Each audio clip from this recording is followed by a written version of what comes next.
সম্প্রতি পশ্চিমবঙ্গের একাধিক গুরুত্বপূর্ণ জাতীয় সড়ক উন্নয়ন প্রকল্পের অনুমোদনের খবর সামনে আসতেই নতুন করে আশার আলো দেখছেন নদিয়া ও উত্তর ২৪ পরগনা জেলার মানুষ। সেই আবহেই দত্তপুলিয়া ও আশপাশ এলাকার বাসিন্দাদের মধ্যে জোরালো আলোচনা শুরু হয়েছে ইছামতি নদীর উপর থাকা বর্তমান সংকীর্ণ সেতু নিয়ে।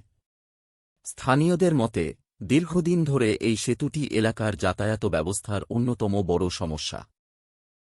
প্রতিদিন হাজার হাজার মানুষ, ছোট বড় যানবাহন এবং ব্যবসায়িক পরিবহন এই সেতুর উপর নির্ভরশীল হলেও এর সীমিত পরিসর প্রায়ই যানজট ও ভোগান্তির কারণ হয়ে দাঁড়ায়। এলাকাবাসীর আশা, ভবিষ্যতে যদি ইছামতির উপর একটি বৃহত্তর ও আধুনিক সেতু নির্মাণ হয় এবং সংযোগকারী রাস্তা সম্প্রসারণ করা হয়, তাহলে দত্তপুলিয়া, বনগাঁ, কৃষ্ণনগর সহ বিস্তীর্ণ অঞ্চলের যোগাযোগ ব্যবস্থায় আমূল পরিবর্তন আসতে পারে। শিক্ষা, স্বাস্থ্য, ব্যবসা-বাণিজ্য ও জরুরি পরিষেবা আরও সহজলভ্য হবে বলে মনে করছেন বিশেষজ্ঞরা। তবে উন্নয়নের এই সম্ভাবনার মাঝেই উদ্বেগে রয়েছেন রাস্তার ধারে থাকা বহু দোকান ও ব্যবসা প্রতিষ্ঠানের মালিক।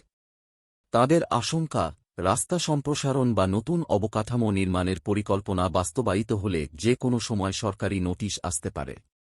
ফলে ভবিষ্যৎ নিয়ে অনিশ্চয়তার মধ্যে দিন কাটছে অনেক ক্ষুদ্র ব্যবসায়ীর। এখন দেখার বিষয়, ইছামতির উপর বৃহত্তর সেতু ও আধুনিক সড়ক নির্মাণের দাবি বাস্তবে কতটা রূপ পায়। তবে নদিয়া ও উত্তর ২৪ পরগনার বহু মানুষের কাছে এটি এখন উন্নয়নের এক বড় প্রত্যাশার নাম।